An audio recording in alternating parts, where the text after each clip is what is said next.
How are you. आज मैं आप लोगों को कक्षा चौथी की नवनिधि पुस्तक का पाठ 6 पढ़ाने जा रही हूँ। आप लोगों का पाठ 6 है राजा का न्याय।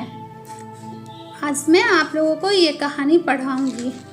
बहुत समय पहले काशी राज का शासन था। वो अपने शासन और न्याय के लिए प्रसिद्ध थे। उनकी एक रानी थी करुणा, जो कि बहुत सुंदर थी।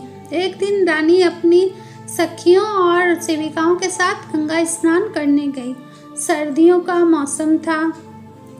वो जब गंगा स्नान करके बाहर आ रही थी रानी, तो उसे जोरों से ठंड लगने लगी और वो कांपने लगी।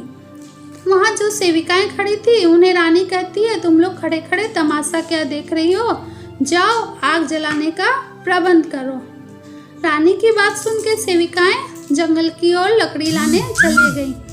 तो इस पर रानी पूछने लगी कि तुम लोग कहाँ जा रही हो उधर।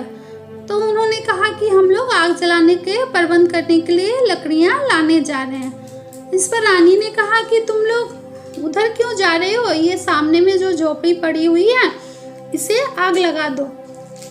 तो सेविकाओं ने कहा, रानी आप ये झोपड़ी को जलाने बोल रही हैं, ये तो किसी गरीब की झोपड़ी है, और अगर हम लोग ने ये झोपड़ी जला दी तो वो लोग ठंड में कहाँ जाएंगे, उनके बच्चे कहाँ जाएंगे, और ठिठुर के वो ठंड में उनकी हालत खराब हो जाएगी।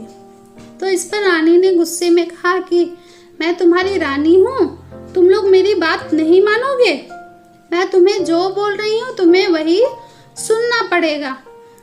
सेविकाओं ने रानी की बात मान के वो झोपड़ी में आग लगा दी और थोड़ी देर तक वहाँ बैठे। उसके बाद वो लोग महल की ओर आ गए।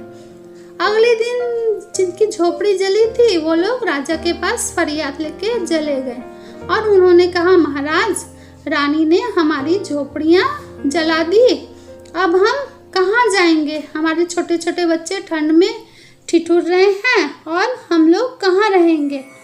तो राजा को उनकी बात सुन के बहुत दुख हुआ और रानी पर भी बहुत गुस्सा आया। फिर उन्होंने रानी को महल में बुलाया। रानी दासियों को बोला, जाओ तुम लोग रानी को बुलाओ। फिर रानी को बुलाया और राजा ने कहा दासियों को कि जाओ तुम इन्हें इसको जो है रानी होने का बहुत ही घमंड है और इन्हें सुख सुविधा में रह के इसे क्या है गरीबी का पता नहीं है। माने रानी को सब तरह की सुविधा मिलती थी, इसलिए उसे गरीबी का अनुभव नहीं है और दुख का अनुभव नहीं है, इसलिए इसे एहसास दिलाना बहुत ज़रूरी है। फिर दासियां से कहा कि जाओ इसके सारे गहने उतार दो और इन्हें साधारण वस्त्र देके महल से निकाल दो, और जब तक कि ये उन गरीब अपनी मेहनत की कमाई और भीख मांग के वो गरीबों की झोपड़ी ना बना ले, तब तक उन्हें महल में प्रवेश करने नहीं मिलेगा। ऐसा करके उन्होंने महारानी को महल से निकाल दिया। रानी जो है महल से निकल गई। उसके बाद उसने पूरी सालों भर तक मेहनत और भीख मांग के वो गरीबों की झोपड़ियाँ बना दी और फिर वो महल में आई। तो राजा ने उन्हें फिर महल में अपनी रानी बना के रख लिया और राजा के न्याय की सभी लोगों ने प्रशंसा की कि राजा सबके लिए बराबर न्याय करते थे, इसलिए लोगों ने उनकी बहुत प्रशंसा की। Thank you, bye bye.